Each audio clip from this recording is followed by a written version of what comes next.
Hello and welcome to Scandinavia House Online. Happy Midsummer's Eve, Juneteenth, Midsummer, and the Father's Day weekend from all of us here at the ASF and Scandinavia House. It is our great pleasure to welcome you to our virtual Midsummer program today. Due to the current situation, we are unable to celebrate the traditional Nordic start of the summer holidays and summer solstice, so we are going to be celebrating in the virtual world. To join all our friends and family all over the world. We have a lot of interesting virtual programs scheduled at Scandinavia House in the upcoming weeks. We'll be hosting our annual Nordic Jazz Series next week with a series of virtual concerts with some of the best Nordic jazz musicians starting at noon on Monday. Tomorrow we'll have the great Danish pianist Nikolai Hess with his trio performing at 2 p.m. Live in Copenhagen, and we'll be streaming it here in the US. And there will also be a virtual Midsummer concert tomorrow with Sofia Talvik. I will put all the links to these concerts in the chat box. And Scandinavia House will be also hosting virtual film screenings and continue to develop some lectures and webinars throughout the summer. So do please visit the website at scandinaviahouse.org for updates. Today's program will will be in two parts. The first part will be Herta Nielsen, and she'll instruct everyone in the wreath making with flowers or colored papers, as well as a discussion on some of the midsummer traditions and beliefs The second part, Yvonne Eriksson and Elaine McGrath will introduce the Swedish national costumes, the meaning behind the costumes, and we'll give a brief summary of the Battery Park Midsummer that has been taking place, unfortunately not this year. And we'll end our program with a virtual skull to all our members, friends and family and viewers. But if anyone has any questions during the program, please write them in the chat below. And now please welcome Herta Nielsen. Hi everyone, happy Midsummer, hyvää juhannusta. So Nordic Midsummer's focus is on celebrating light and summertime, magic, flowers, bonfire, or the maypole, food and drink, music, dancing, and just having fun. On Midsummer Eve, most of us Finns try to escape from the city to their summer cottages or countryside. And even if you stay in Helsinki or other towns, people tend to gather in the shorelines of public beaches and enjoy bonfires and dances that different communities arrange. In Finland, Midsummer was originally a pagan summer festival to celebrate good harvest and fertility. It was initially held to honor Ukko, the king of the gods in Finnish mythology. Ukko was the god of thunder and rain. If people made him happy by celebrating, it meant good harvest. And Midsummer is magical. The sun never sets on this day, and after the dark winter, there's much to celebrate.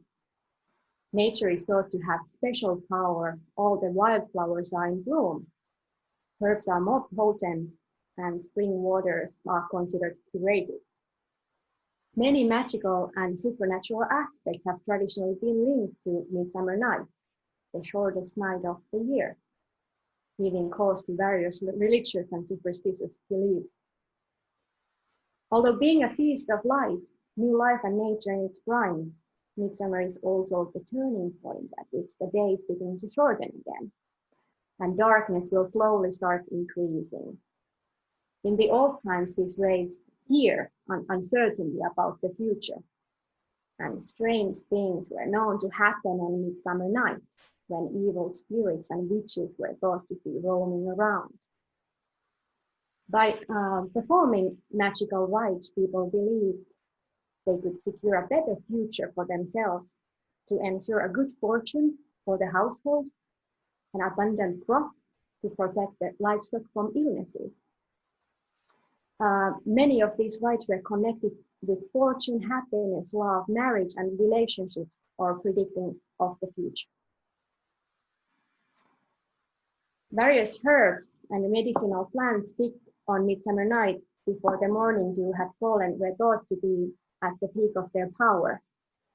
The dew formed on Midsummer Night was believed to have healing powers. For instance, it was believed that the fern only blooms on midsummer night. This is the fern. In that case, if you found the fern, the flower had to be picked up urgently, bringing magical powers to its picker. And we all know that fern actually doesn't make a big flower, so it's really hard to find if it blooms. So that was a challenge. Cattle could be protected by hanging mountain as branches from the ceiling of the stall, and their illnesses cured by feeding the animals hay that had been collected on Midsummer Eve. Dreams could be made come true by sleeping through midsummer night with 7 or 9 different flowers placed under the pillow. This is a belief that most of us nations and countries celebrating midsummer know very well. And really, depending on the region, we have different beliefs. 7 or 9, 3, 4, 5 flowers under the pillow, and then you dream of your future love. According to some beliefs, the flowers had to be picked in the lands of 3 different farmsteads without saying a word. One could also see in the future by sitting under an old apple tree on midsummer night. Or then you could even see the devil himself if you would take off your clothes and go all naked and run 3 times around a rye field. Both Finnish and in the Swedish midsummer celebrations, flowers especially have a very specific place and also decorating with greenery. In the Swedish traditions and in the coastal Finland, we have a maple as the centerpiece of any midsummer festival and decorated with greens and flowers. And in Finland, we use birch branches to decorate the household entrance doorways. That brings good luck and good fortune for the household. Then we also lit the bonfires to scare away the bad spirits. This is also in another Nordic midsummer traditions, bonfires. So if you want, consider picking the flowers for romantic dreaming, you can take it as a challenge. That is what we all did in my family, that we tried to find several different kinds of flowers now when it's the time that the nature is blooming and you can find wildflowers on the meadows, and so many weeds and trees are also blooming this time of the year. So this could be also for us city dwellers a great challenge to try to identify as many flowers as you can on your strolls around the neighborhood if you have planter boxes or parks. All right, we have, I think in the chat we have a link to the wreath-making tutorial, but I'm going to quickly show you a few ways to make a wreath. First, you need a long, pliable branch, and preferably it would be birch branches. We Finns would do use it as our ground base for the wreath. But if you don't have birch branch, anything goes. And mine is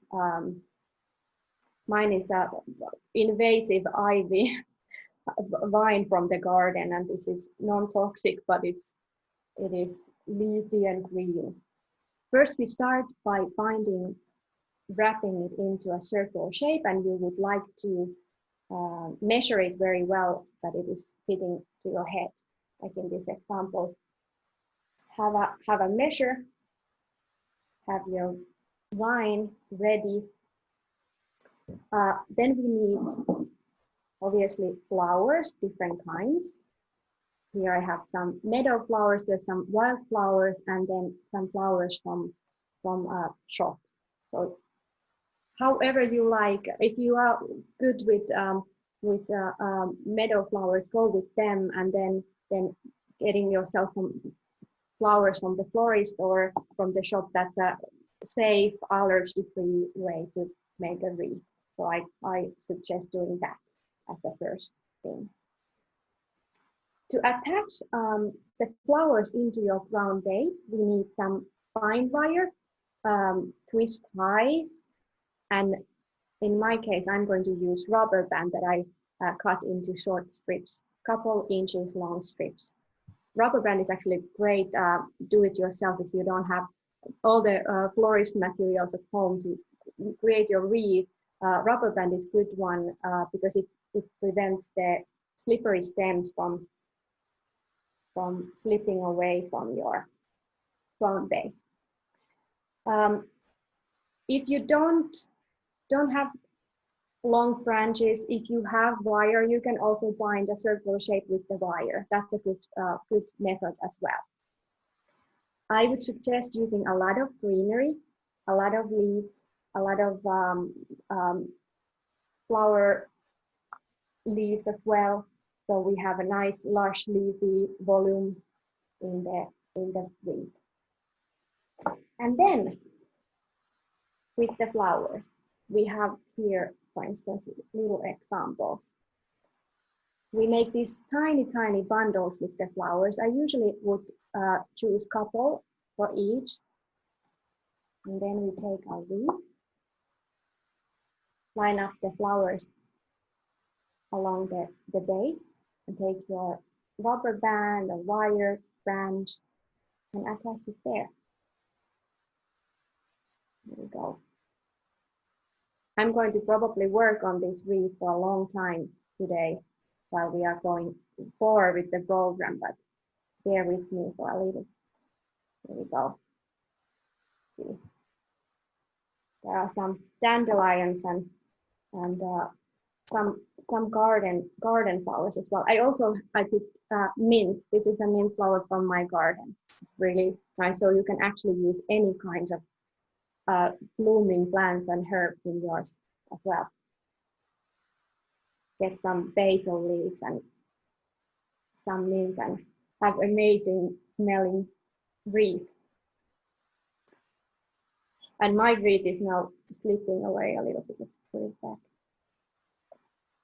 All right. And the next one, you might want to hide the seams, and if you have rubber bands or wire, then hide them with the greenery. And you can also add more greenery afterwards. I'm gonna take this one away. Now it feels like more easier to work. Here we go. And the second bundle in.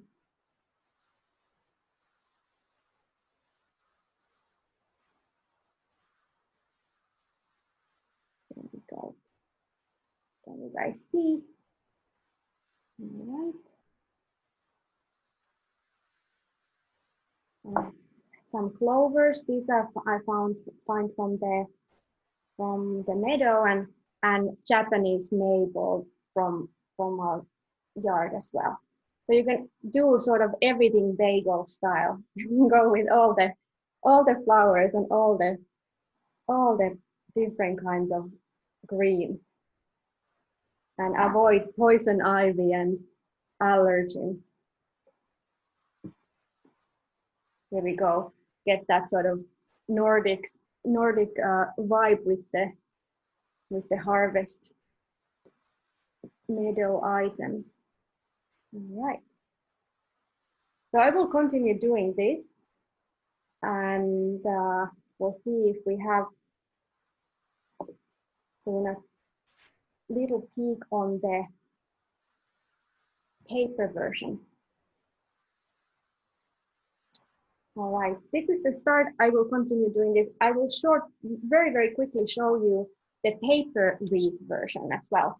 We also have the tutorial, the link in the chat, I believe. And then you can watch closely how it's done. We've done this many times in the Children's Center and last Midsummer as well. You can basically use any kind of paper materials you have at home. Even some colorful magazines or old drawings. If you have old artwork you are thinking about recycling, that's a great material for the paper wreath as well. In this example, I used old paintings. I had these cream colored, watercolored paintings, and I cut several different shapes, organic shapes irregular shaped leaves, and tissue paper from packaging materials, and then and as a ground base for the paper wreath, you can use cardstock or paper strip, and just apply a lot of glue, layer with the biggest items on the bottom, and then mold some bundles with tissue paper on the top. So that's kind of basically it. But you can watch the tutorial and see closely how it's done. I'll continue with this.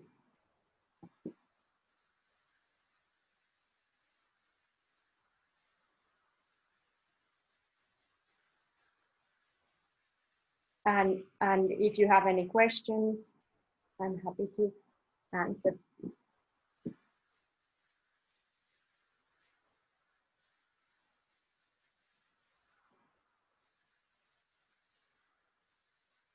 This will take a while, so maybe we want to look into the Swedish Midsummer a little bit.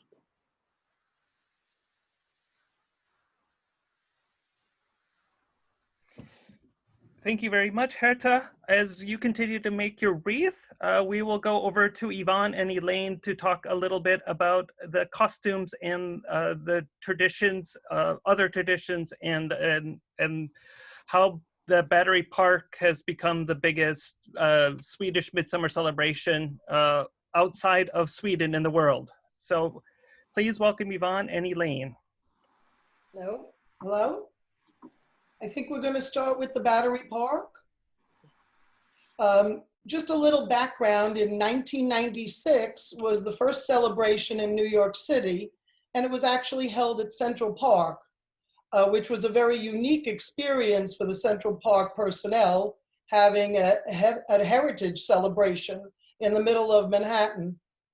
It has since moved to Battery Park City, where there's the beautiful view of the Statue of Liberty, the boats going by, and hundreds and hundreds, thousands of Swedish Americans, even non-Swedish, celebrating Midsummer.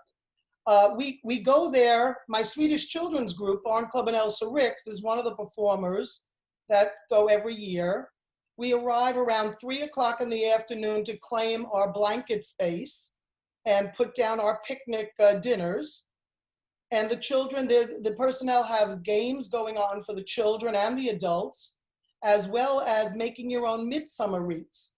Battery Park City Conservatory gives out midsummer wreath ingredients, so you can make your own. And then around 5 o'clock, when the midsummer maypole is done, they march it in, the performers march in with the fiddle music. They go into the middle of the grassy area and they erect the maypole, the midsummer pole. And the children, the Barnklubben and Elsa Ricks does traditional Swedish folk dancing in their costumes. And everybody in the audience is just so anxious to get up to do the ring dances. And the fiddle players come from all over the country. The past couple of years, they've come from Minnesota. And it is just a marvelous time. Everybody dancing around the pole. It's just wonderful. This year was the first year it's been canceled, obviously, for the virus, and we're hoping to come back strong next year. And there are other midsummer celebrations around the country, but as Kyle said, this is probably the largest in the greater New York area, or even around the country. Thank you. Thank you. Oh, the cast. Thank you, Elaine, for that. There is a slideshow that is on your screens that will show lots of midsummer activities, of course, specifically to Battery Park, but midsummer celebrations are going on everywhere. Hello, I'm Yvonne Eriksson, and it is lovely to be here with you to celebrate this virtual midsummer. With folk music and costumes playing such an important role in midsummer festivals and in interest in documentation and preservation of Sweden's heritage, we thought we'd look at folk costume as an integral element in the nation's rich cultural history. The concept of folk costumes in Sweden can be traced back to 1778, when King Gustav III introduced a national costume to be worn by nobility and the middle class in an effort to curb what he thought was an exorbitant spending on latest fashions from Europe. The rural population in Sweden, at that time mostly farmers, wore clothing specific to their region. Every province had a specific style to display its history and culture. The costumes identified where the wearer came from, given the design, the patterns, the weave, the cut, and the colors, all unique to that particular area. There were dress norms to follow. Married, unmarried, and widowed women had distinct headdress styles, and Elaine can show you that there are specific hats that she wore as she was growing up. And there were also styles that were specific to periods of mourning and for happier occasions such as weddings or baptisms, for example. Styles were also very much influenced by the ecclesiastical calendar, because the church was a vital part of every community in every aspect of life, from social to the official. And Sunday worship attendance was considered mandatory, and proper dress was always required. And now I thought we would show you the costumes that Elaine and I have. And I will, Kyle, if you can maybe stop the slideshow for a moment, and there I am with my family. But I can, if you can see me, I'm wearing the Swedish national costume, which was originally designed in the early 1900s and was reintroduced in 1983 when Queen Sylvia wore it on Sweden's National Day on July 6th. It became the official dress, or svensk dräkten, and it is now worn very commonly on many ceremonial events. I will also show you, this happens to be, if you can see it, this was the costume that I had as a child, and it comes from my home province in Gästrikland, which is in central Sweden, about 100 miles north of Stockholm, and mine is from the parish of Valbo. And now Elaine will show you her costume. Okay, my family is from Skåne and Småland. My costume is actually from Skåne, which is in the south part of Sweden. And I will show you that there is a progression to it. Mine is from Oxyhorrid, and I know my pronunciation probably leaves a lot to be desired, Yvonne. That's okay. I started with this costume, which is also from Oxy. And the hat that you wear as a little girl is a little cap because it falls off otherwise, and they pin it on. And this costume is the child's costume of the one I'm wearing now. This is also a costume from Landskrona in Skåne. I wore this as well, and I was a little older, so I got to wear the maiden crown, which we all loved. And when I got a little older, I wore this maiden crown, which we all loved. Unfortunately, when you get married, they want you to wear this very old-fashioned hat to show you're married, and this was the one we had to wear after. We also have summer costumes because it's only hot where I come from, where my family comes from. It's hot for a few months, and they have a cotton or linen white costume with usually your initials are embroidered on the top. Again, the maiden would wear the wreath. The married woman would just wear the same headpiece that they wore now, and it's much cooler. So all of these costumes are really from the same area of Sweden. Thank you. Thank you, Elaine.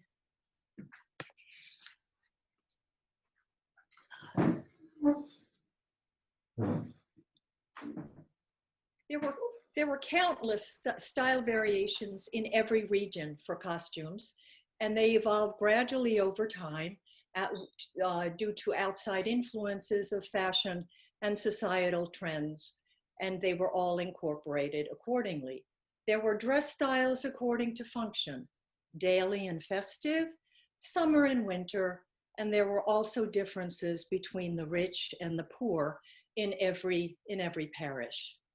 The costumes also varied in complexity, from the very simple and elegant to exquisitely designed dresses embellished with decorative embroidery, lace, and silver and pewter threads. Garments were expertly hand-woven and sewn using materials found on the farm: wool, flax, pelts, and hides. Often, very worn clothes could be recycled. For example, by cutting a piece of wool from a garment, it could be unthreaded and then spun again as yarn. By the late 19th century, with the spread of industrialization and the availability of cheaper goods, many Swedes began to dress more in modern attire. Folk costumes were no longer part of the daily wardrobe, but instead saved for festive occasions. Then in 1902, Märta Palme Jörgensen founded the Swedish Women's National Costume Association. Svenska kvinnliga nationaldräktsföreningen, try saying that 10 times fast, to foster an interest away from foreign fashion. She had worked as a gardener with Crown Princess Victoria of Baden, who encouraged her staff to dress in folk costumes. Miss Jörgensen found the fluid style of the costume so much less restrictive than the corseted dresses women were confined to during this era. The idea of a national costume for all was fostered through the involvement of artists Carl and Karin Larsson, as well as Anders Zorn. The costume was inspired by the blue and yellow of the then new Swedish flag, and also of nature's strong colors. This Sweden dress, and the one I'm wearing, became the official dress in 1983. And again, the reintroduction was very well received, and you see it now very, very frequently at ceremonial events.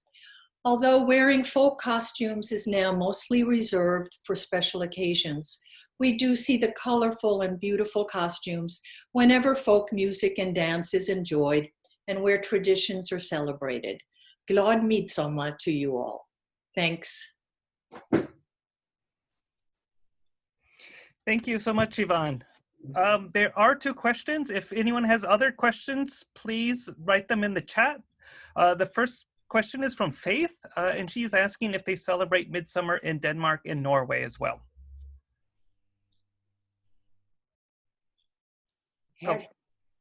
Herta? Oops, sorry. Okay. Unmuting. Yes, they do celebrate, and actually Midsummer is celebrated in Northern Europe, in other countries as well, Estonia, Latvia, Lithuania, and in Denmark and Norway they have their own traditions. It's always a little bit different in each country. I think the Finnish-Swedish one is more closer to one another with the celebrations and with the traditions and with the feasts and dances. But in Denmark and Norway, they do happen to have the bonfire tradition. And if you want to add to this more detail, please do fill in. This is a question for Yvonne and Elaine. In Norway, most of the bunads are made of wool. The bunad is the Norwegian national dress. Are the Swedish folk costumes made in wool as well, and linen blouses? Can I answer? I can assure you, Elaine and I are sitting with our woolen costumes, and it's hot in here. But yes, wool and linen and hand woven and hand sewn. Yes, absolutely. Heavy linen. Heavy linen. Yeah. Heavy wool.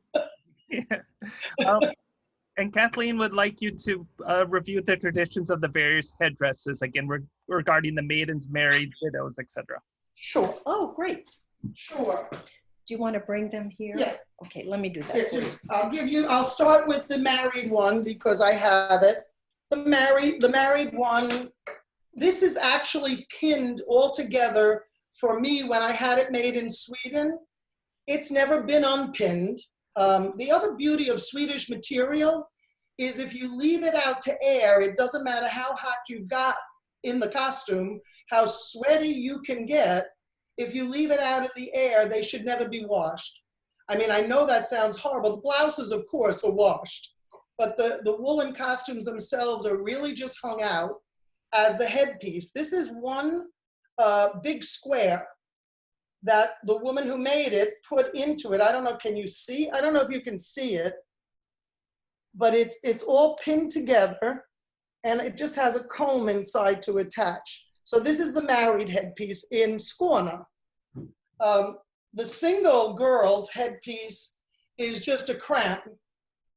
So it's much cooler and you would wear your hair down, unlike the married women who probably wore their hair up in a bun. I'm going to interject too that for the married headdress, it was very, very important that no lock of hair was visible. Yes. Every strand of hair had to be covered if you were a married woman. And the children's hat, that was the one, the gray one. The children's cap. Boys and girls. And this again is only in my province, but the children's cap is just a skull cap and it fits on the back of their head. But also there were different caps for boys and girls, and often pregnant women would often have two caps, depending on the sex of the child. Oh, and I should say that the married woman hat that I have, I should have a white one as well, and the white one was used for special occasions or every day. This is probably the special occasion one. The white one was used every day. I don't have one. And for widows. And for widows. The widows would wear the white hat too. I think that's it. And then one more question, a couple more questions. Do all ladies wear the flower garlands? Yes, and men and boys do too. Okay. Oh, someone was just saying that the Swedish National Day is June 6th, not July 6th.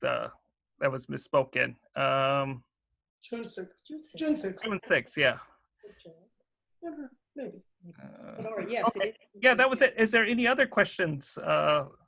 Or should we check in with Herta to see how her crown is going?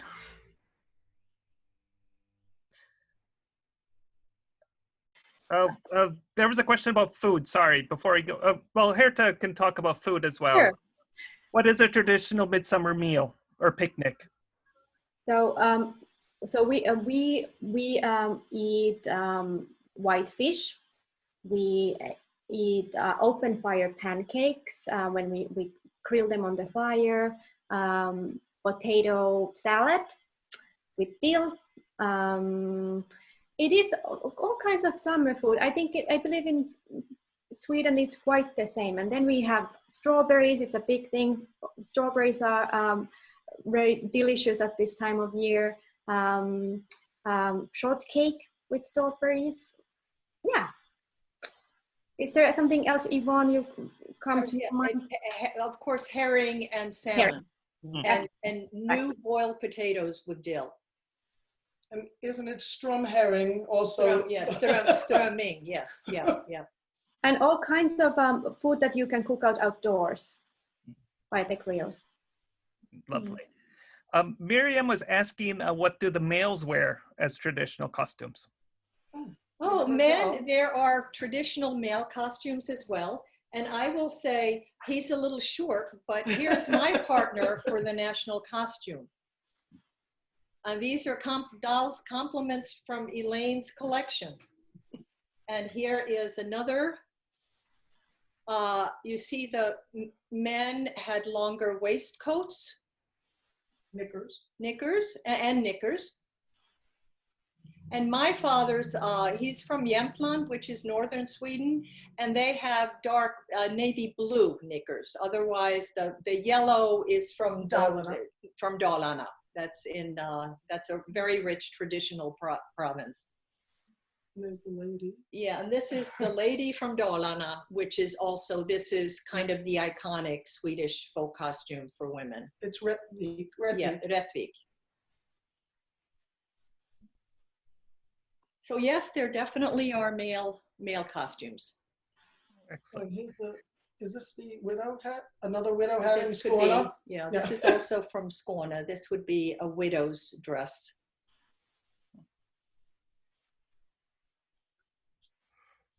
All right. Oh, and Miriam's following up, did men wear different costumes if they were married or not? I don't think so. I don't quite know the answer to that. I don't believe so, but there were certainly different costumes for festive or daily occasions, but I don't know the answer to that. Great. So let's go back to Herta to see how she came, how she's getting along with her wreath this year. All right. So I believe I'm kind of ready with this one. There, as you see, there's some Japanese maples, and then I'll have some angel hair, different kind of flowers, and mint. It's beautiful. It's really whatever you choose to use, go for it. And I noticed that there were a couple of questions about and comments that we don't have flowers here. Can you use paper? So yes, you can use paper. You can use all kinds of recycled papers. Cut all your colorful magazines into beautiful flower-shaped patterns and details, and then just layer with a lot of glue. And then you can staple your wreath together or tape it. I'm gonna take it apart and then put it back so you see how it looks like when we worked on the wreath. There's a lot of glue, a lot of layers, a lot of details, and this was a lot of fun with the kids at the Children's Center. So please, you can use anything on your wreath making. There was a question that from Julie that I have to allow to talk. Can you hear us? Oh, unmute her. Julie, can you hear us? Can you hear me? Yes. Oh, yes. My maternal grandmother was from Holland. And my maternal grandmother, and my paternal, grandmother and grandfather were from Dalsland. I had the pleasure of visiting, and I'm very proud of my Swedish heritage. But I was curious about I never got to see the provincial costumes from that area. Do you know anything about them? Hold on just a second. I might be able to show it later. We'll find it. We'll find it, and maybe. Julie, there is this book. It is, I have it in Swedish, but Elaine has it in English. Nice. It's called Folk Costumes of Sweden. Nice. You said it was Dalsland and Halland? Yes.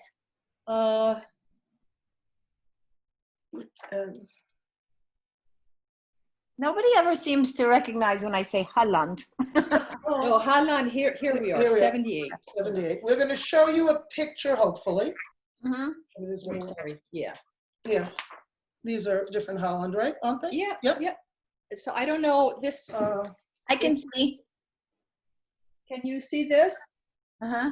This is from 3 different parishes. Oh, okay. In that province. In Holland. She was from La Home. Let's see if that's. Yeah. No, that is not listed here. But these names are often, like, they're different names. Like Julie, my costume is from what it's called Oxyharet, but it's from Landskrona. So it isn't named by the city. Okay. Yeah, it's the parish. Yes. And then here are some others from Halland. There's a little bit more illustration there. Oh, nice. And then let's find Dalsland was 78, no, Halland 88, I think. You can get this book if you go on eBay usually, because it's out of print. Oh, nice. When you were done, would you hold up the there you go. Wait, I did get a picture, I guess. And this is Dalsland. Dalsland has only 2 pages, but there are the 2 photos. Okay, very plain. Yep. And this is the thing. I feel like Dalsland was very poor. But That's not always this is the name of it, and it's, I don't know if you can see it. Yes, I can. Thank you. I'm going to take There's a link to it in the chat box as well. Oh, okay. oh, Okay, great. wonderful. Thank you. Thank you. Julie, the only problem you'll find on eBay, it's hard to find in English. I actually have a couple of copies in the Swedish, but I don't read Swedish. And I keep have- looking, and you might yeah. find the English one. There's time for one more question. This one's from Linda, and she's asking, do you wear the costume of your mother's or father's province if they're from different areas? My father is from Finland, so I'm wearing my mother's side. But I think it's either one. You wear your father's. No, too, I mean, my mother came from a different parish, but we were from, I mean, I was born in the same province as my mother. And so I have my costume from that province, but I believe you can take either one. And certainly I've never heard that it's required that you have to follow one or the other. Well, thank you very much, Yvonne and Elaine. That was very informative and enjoyable. Now I would like to turn it over to our membership coordinator, Erin Wheeler. Oops. Get our glasses. Hi there. Hi, everyone. I'm Erin. If we haven't met before, I'm in membership at ASF, and I'm so glad. I just want to say hello and say we're so glad you could join us for today's celebration of Midsummer. As you know, in past years, we've celebrated with our members and visitors in Battery Park and at Scandinavia House, making the flower crowns, which I've really loved to do in past years. And we're glad to be able to kind of continue it on in this different sort of format this year, obviously, things being different. So we do look forward very much to when we can see you all in person again, and hope you've been safe and well. We wish you a good holiday, both Midsummer and also Juneteenth, and a very good start to your summer in general. So with that, I would like to raise a glass. I have a really simple seltzer with fresh squeezed orange. Normally I like to drink the lingonberry syrup. I've had some trouble getting my hands on it recently. But I hope you can grab a drink that you think is tasty. So I want to give everyone a really happy Midsummer to all. So skål to everyone. Skål. Glad Midsummer. Skål. So thank you very much. Thank you, Erin, and thank you everyone for joining us. As I said, we have a lot of exciting programming coming up, some excellent concerts, so do visit the website at scandinavia.org for everything that we have to offer, and we do look forward to seeing everyone in person as soon as it is safe to do so. So happy Midsummer, happy Juneteenth, and happy Father's Day. Goodbye.